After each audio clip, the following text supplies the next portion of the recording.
My fiancée is a bartender, and we first met when she was on the job. She noticed that it was my first time there, and we struck up a conversation. I became a regular customer and would go to her bar often, so I would have chance to see her. Eventually, I asked for her number. That was how we started dating. At first, when we started dating, I would watch as her regular customers tip her really well, and she would show her appreciation by serving them first when they show up the next time. Seeing her interact with her favorite customers made me kind of jealous. Her interactions weren't inappropriate, and she wasn't touching or showing any sorts of affection. But sitting there and watching her talk to guys after guys was tough for me. So I decided to stop showing up at her job. When she asked me why, I told her I don't feel comfortable watching her interact with guys after guys.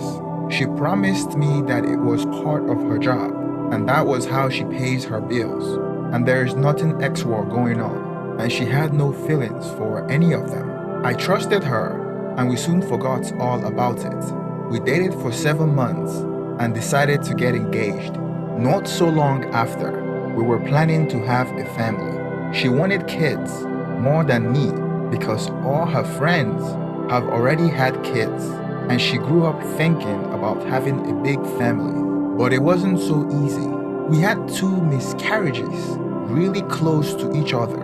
It is something that devastated both of us deeply, especially since she wanted to be a mom. We spent thousands on treatment for her condition, but was simply not possible until all of a sudden, when we decided to simply give up on that dream, is that she started feeling sick. So she went to the doctor, and the news came in. She was pregnant of almost 4 months. We were both unable to even understand the feeling of joy and happiness that came to us. But since we were not aware of such a thing happening, it meant that she had around 4 months of carrying heavy stuff, drinking at her job, and smoking, which ultimately caused our baby to pass away a couple of days after.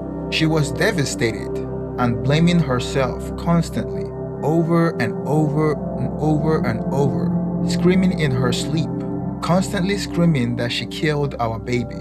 Not gonna lie, those couple of months were one of the worst in my entire life.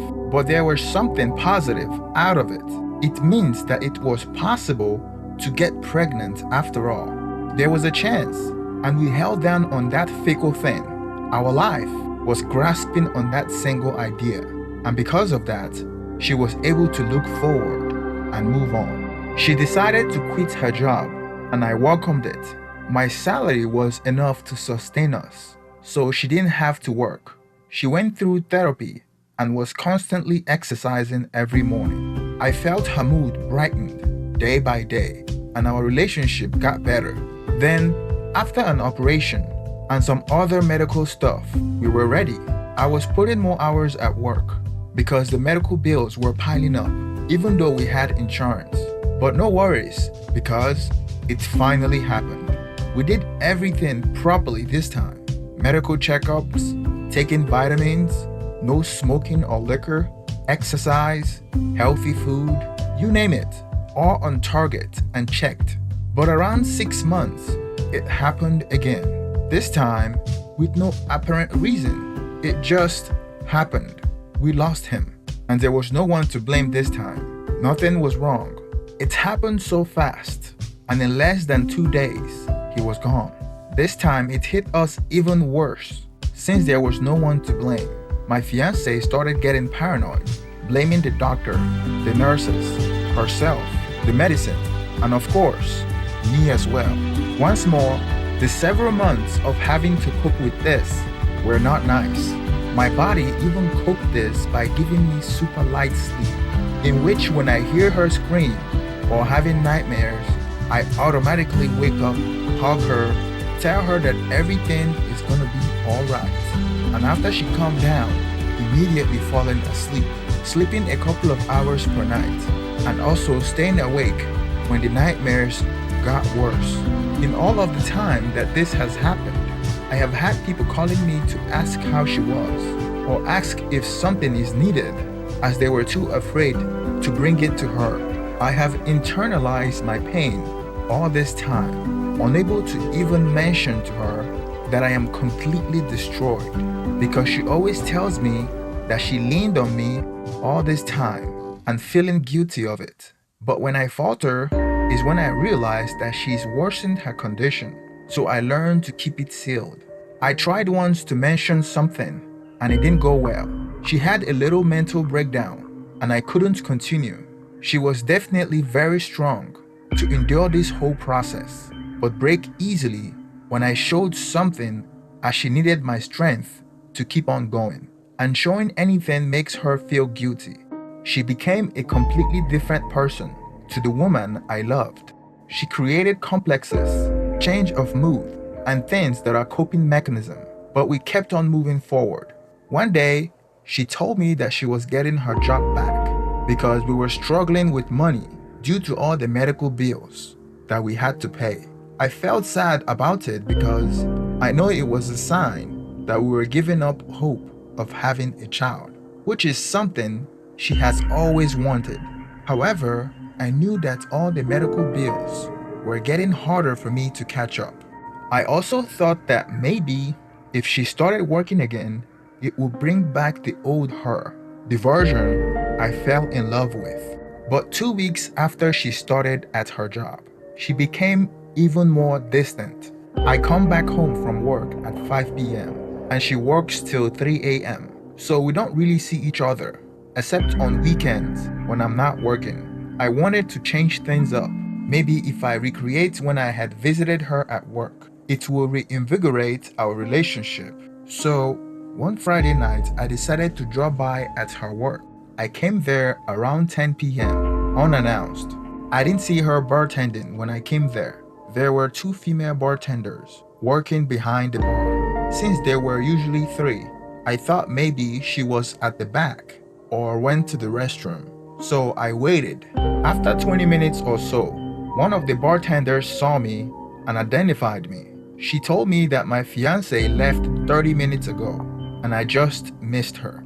I asked the bartender why she left and that I was trying to surprise her at work. And she told me that my fiancé has been leaving early at 10 p.m. since she came back. I was surprised because she never told me. I pretended like I already knew because the bartender was looking at me weird. I walked out of the bar, confused as hell, because my fiancée has always come home at around 3 p.m. since she started bartending again. We both share our location on our iPhone, and her iPhone is telling me that she was a few steps away from us in the parking lot. The parking lot was full of cars that day, but further out in the wooded area where there were fewer cars, and that was where her phone was showing. Initially, I thought that was where she parked her car. But then why would she park her car so far from the bar? As I was walking towards her phone location, I saw her car was still parked closer at the bar where she normally parks. I looked around her car to make sure that it was her car, and nothing was wrong with it. I was confused about why her phone was showing that she was about 50 yards away from her car in the wooded area. There were about 3 or 4 cars parked in that area, and the closer I got, the more I realized that someone was sitting on the driver's side of one of the cars. The rest of the cars seemed empty. I didn't know what to expect as I came closer to the driver's side. I wasn't prepared for what I saw. My fiancé was blowing this guy in his car. I stood there for a few seconds in shock before he saw me and raised her head up to hide his junk. She saw me and immediately covered her face. I was standing there freaking out. I recognized the man. He used to be one of her customers I remember that gives her large tips.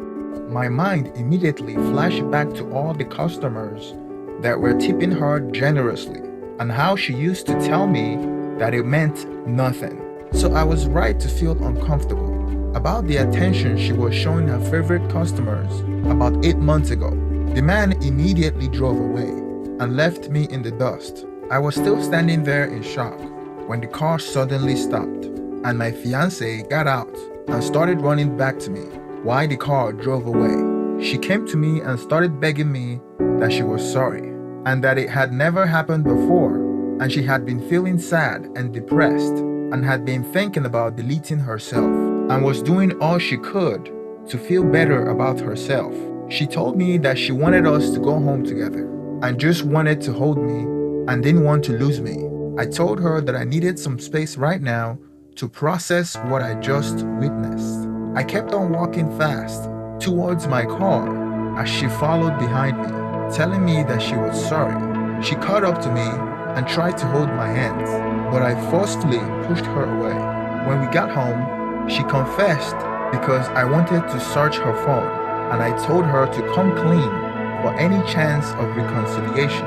And guess what? There were 4 more customers that she had been having an affair with during the time of her pregnancy. She confessed because I would have found out if I had checked her phone. So while we were trying to have a baby together, she was having excess with other people behind my back. She claimed that she was using protection, but I don't believe her. When I caught her in the car blowing one of her customers, she was doing it wrong. No protection. I believe our entire relationship has been a lie. And unfortunately, the miscarriages were for the best.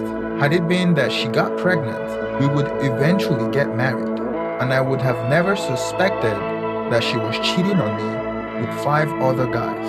And who knows, maybe the child won't be mine. I told her that night that I don't think we can continue the relationship, and she told me that she would delete herself if I left her. At this point, I know that she's saying that to manipulate me and keep me in this relationship, but I have learned from my mistake.